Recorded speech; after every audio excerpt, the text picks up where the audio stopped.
Good morning. कक्षा 8 गणित में आज हम घन तथा घनमूल के अंतर्गत प्रश्नावली 7.1 का प्रश्न नंबर 3 से प्रारंभ करते हैं। प्रश्न नंबर 1 और 2 पिछले वीडियो में मैंने बताया था। तो प्रश्न नंबर 3 है, वह सबसे छोटी संख्या ज्ञात कीजिए जिससे निम्नलिखित संख्याओं को भाग देने पर भागफल पूर्ण घन प्राप्त हो जाए। तो इसके लिए आप दी गई संख्या के अभाज्य गुणनखंड करेंगे और अभाज्य गुणनखंड करने के बाद देखेंगे कि उनके त्रिक समूह बनाएंगे। जो गुणनखंड त्रिक समूह में नहीं होगा उसी गुणनखंड से हम दी गई संख्या में भाग दे देंगे तो दी गई संख्या पूर्ण घन बन जाएगी। इससे पहले प्रश्न नंबर 2 में आपने देखा था कि पूर्ण घन बनाने के लिए किस छोटी से छोटी संख्या से गुणा करें, यह हमने देखा था। पूर्ण घन प्राप्त करने के लिए किस छोटी से छोटी संख्या से गुणा करें कि पूर्ण घन प्राप्त हो जाए। तो इसके लिए आपने देखा था दी गई संख्या के अभाज्य गुणनखंड किए थे और अभाज्य गुणनखंड में आप देख रहे थे कि जिस गुणनखंड का त्रिक समूह नहीं है उस गुणनखंड से ही गुणा करके आप त्रिक समूह पूरा करके पूर्ण घन बना रहे हैं। तो ठीक वैसे ही है। तो यहाँ पर भी हम दी गई संख्या के अभाज्य गुणनखंड करेंगे और उनका त्रिक समूह बनाएंगे। तो जो गुणनखंड त्रिक समूह से बाहर होगा उसी गुणनखंड का भाग दे देंगे तो दी गई संख्या पूर्ण घन बन जाएगी। देखिए प्रश्न नंबर 2 का आय है 81। तो सबसे पहले इसके अभाज्य गुणनखंड करेंगे आप। ले लीजिए, इकाई में 1 है तो 2 का भाग नहीं जाएगा तो उसे विभाज्य नहीं है। अभाज्य गुणनखंड 2 का भाग नहीं जाएगा तो 3 का देने के लिए अंकों का योग करें। 8 × 9, 3 से विभाजित है तो 3 का भाग जाएगा। 3 दूनी 6, 2 शेष बता, 3 सत्ते 21, फिर 3 का जाएगा, 3 नम 27, फिर 3 का जाएगा, 3 तिया 9, फिर 3 का जाएगा, 3 एकम 3। तो देखें 1 2 3 4 3 प्राप्त हुए आपको। 3 गुणा 3 गुणा 3 गुणा 3। तो देखिए यहाँ पर एक त्रिक समूह बनाइए। 1 3 का तो त्रिक समूह बन गया, 1 3 फालतू बचा, इसी का भाग दे दीजिए। देखिए यहाँ अभाज्य गुणनखंड 3 ये वाला त्रिक समूह में नहीं है, त्रिक समूह में नहीं है, अतः 81 को पूर्ण घन बनाने के लिए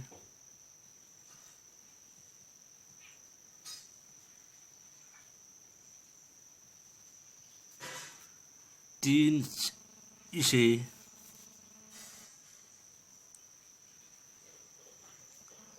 3 से भाग देना चाहिए। तो 3 से अगर आप भाग दे देंगे तो ये 3 कट जाएगा तो त्रिक समूह बन जाएगा, फिर उसका घनमूल निकल जाएगा। त्रिक समूह में से एक गुणनखंड लेते वह दी गई संख्या का घनमूल होगा। तो 3 का भाग देंगे तो ये आएगा 27, 27 का घनमूल 3 आ जाएगा। अब दूसरा आता है, देखिए इसी प्रकार दूसरा प्रश्न है 128। तो 128 के अभाज्य गुणनखंड 128 अंत में 8 है तो 2 का भाग निश्चित जाना है। अभाज्य गुणनखंड 2 ले लीजिए। 2 छक्का 12, 2 चौको 8, जितने भाग जाता है उसको नीचे लिखते हैं। तो वर्गमूल से गुणनखंड आप सीख रहे हैं लगातार। फिर 2 का भाग दे दीजिए। 2 तिया 6, 2 दूनी 4, फिर 2 का दीजिए। 2 एकम 2, 1 शेष 2 छक्का 12, फिर 2 का दीजिए। 2 अट्ठे 16, फिर 2 का दीजिए। 2 चौको 8, फिर 2 का दीजिए। 2 दूनी 4, फिर 2 का दीजिए। 2 एकम 2। अब देखें 1 2 3 4 5 6 7। 2 गुणा 2 गुणा 2 गुणा 2 गुणा 2 गुणा 2 गुणा 2, 7 2 1 2 3 4 5 6 7। तो एक त्रिज्य बना, 2 का दूसरा त्रिज्य बना या 2 फालतू। तो देखो यहाँ अभाज्य गुणनखंड 2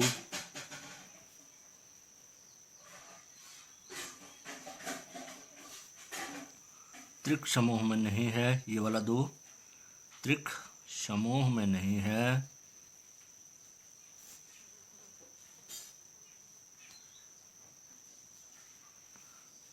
अतः 128 को पूर्ण घन बनाने के लिए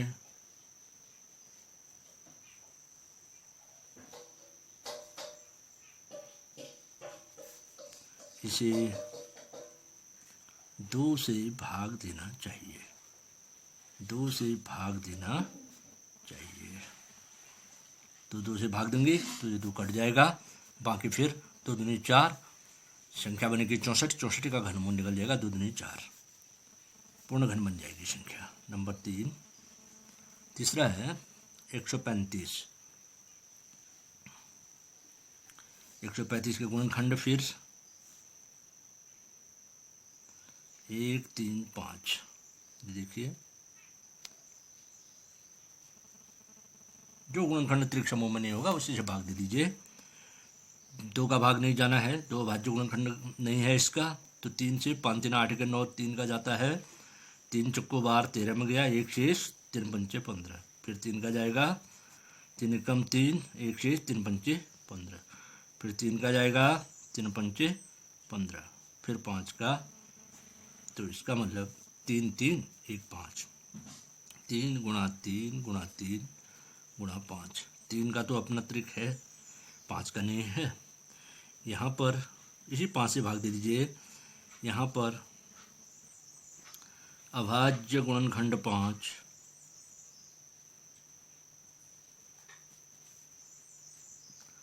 त्रिक समूह में नहीं है,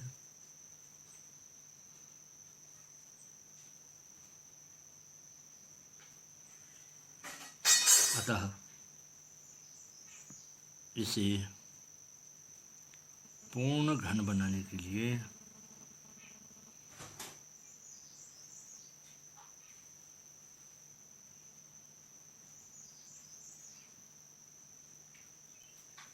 एक 135 को 5 से भाग देना चाहिए। 5 से भाग देना चाहिए। तो 5 से भाग देंगे, 5 तियां 15, नहीं 5 दूनी 10, 5 सत्ते 35, 27, 27 का घनमूल 3 निकल जाएगा, पूर्ण घन बन जाएगी 27। अगला आ रहा है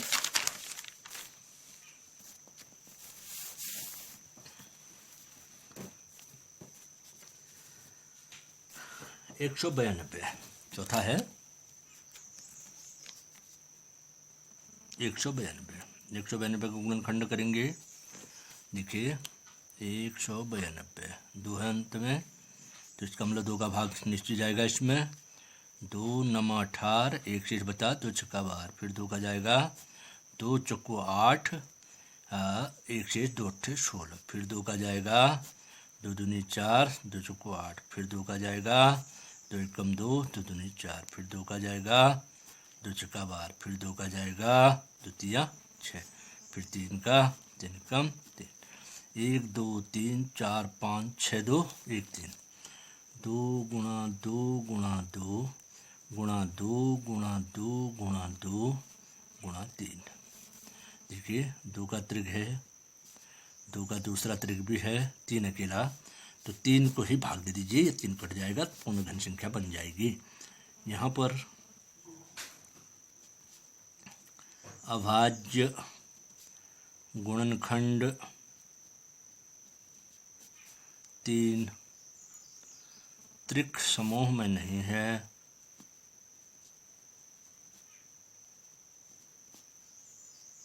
अतः 192 को पूर्ण घन बनाने के लिए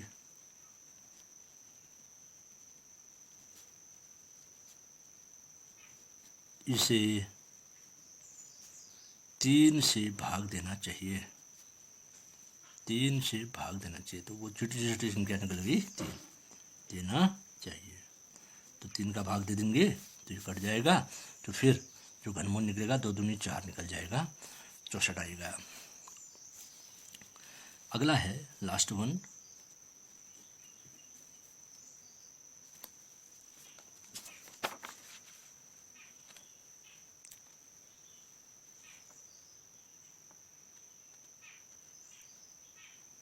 70।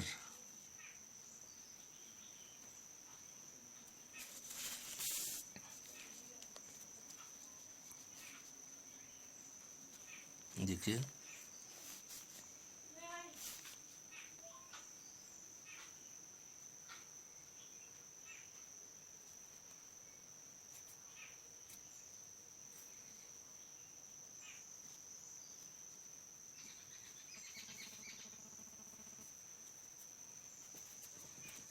दो पंचे 10 सत्ता 70। तो यहाँ पर कोई भी अभाज्य गुणनखंड, प्रश्न गलत है, 70 तो नहीं होना चाहिए इसको।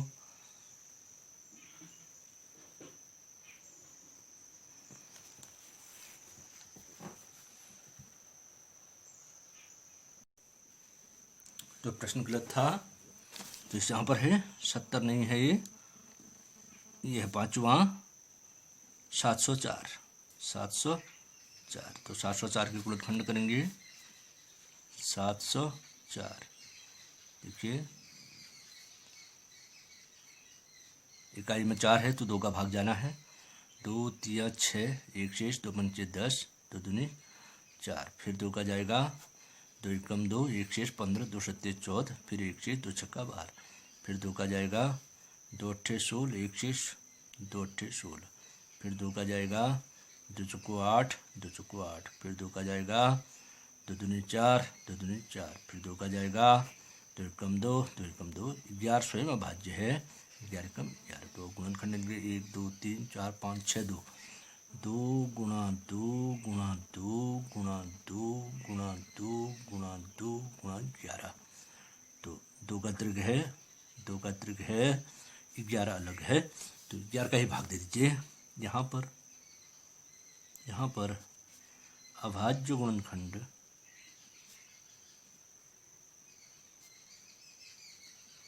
11 त्रिक समूह में नहीं है,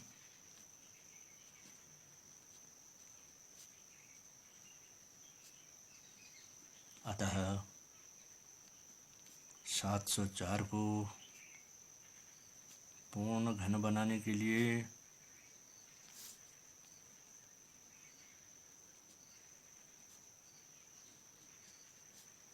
इसमें 11 से भाग देना चाहिए।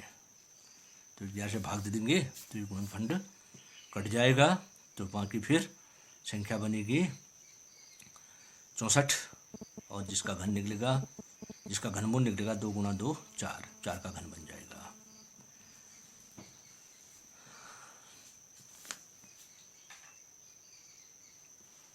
अगला प्रश्न है प्रश्न नंबर 4। प्रश्न नंबर 4, तो प्रश्न नंबर 4 पूछता है, परीक्षित प्लास्टिसिन का एक घनाभ बनाता है जिसकी भुजाएं 5 सेंटीमीटर, 2 सेंटीमीटर और 5 सेंटीमीटर हैं। एक घन बनाने के लिए ऐसे कितने घनाभों की आवश्यकता होगी? देखिए, चूंकि घनाभ की लंबाई, चौड़ाई तथा ऊंचाई, ये 3 विमाएँ हैं, तो इसको हम लंबाई, चौड़ाई, ऊंचाई कह सकते हैं। 3 विमाएँ हैं, तो ये दे रखी है इसने 5 सेंटीमीटर, 2 सेंटीमीटर, 5 सेंटीमीटर। तो ये 3 विमाएँ हैं, तो 3 विमाओं को हम लंबाई, चौड़ाई, ऊंचाई कह सकते हैं घनाभ की स्थिति में। तो वो घनाभ बनाना चाहता है, तो जिसकी लंबाई, चौड़ाई, ऊंचाई इसने ये दे रखी है, तो इसको कम से कम कितने घनाभों की आवश्यकता होगी कि वह इनको एक घन के रूप में व्यवस्थित कर सके। एक पूर्ण घन बनाने के लिए कितने घनाभ उसको इस प्रकार की चाहिए। तो इसलिए देखिए, घनाभ का आयतन, घनाभ का आयतन बराबर हो गया लंबाई गुणा चौड़ाई गुणा ऊंचाई। तो मान रखें हम, तो हो गया 5 गुणा 2 गुणा 5 घन सेंटीमीटर, सेमी गुणा सेमी गुणा सेमी घन सेंटीमीटर होगा। अब यहाँ पर आप देख रहे हैं, जो आयतन में हमारे पास गुणनखंड हैं, फैक्टर हैं, वह 5 गुणा 2 गुणा 5 कोई भी यहाँ पर त्रिक समूह में नहीं है। तो यहाँ देखिए, यहाँ पर अभाज्य गुणनखंड पूर्ण घन बनाने के लिए त्रिक समूह होना जरूरी है। यहाँ पर हम देख रहे हैं अभाज्य गुणनखंड 2 गुणा 5 गुणा 5 त्रिक समूह में नहीं है, त्रिक समूह में नहीं है। पूर्ण घन होने के लिए त्रिक समूह होना जरूरी है। अतः पूर्ण घन बनाने के लिए, पूर्ण घन बनाने के लिए उसे, अब देखिए 2 का त्रिक पूरा करने के लिए दो की कमी है, उसे 2 गुणा 2, 2 का त्रिक पूरा हो जाएगा 2 आने पर, और 5 का त्रिक 1 5 आने पर गुणा 5 बराबर 2 दूनी 4 पंचे 20 घनाभों की आवश्यकता होगी। 20 घनाभों की आवश्यकता होगी, तब पूर्ण घन बनेगा। 20 घनाभ चाहिए, क्योंकि 2 का त्रिक पूरा करने के लिए 2 की कमी है, और 5 का त्रिक पूरा करने के लिए 1 5 की कमी।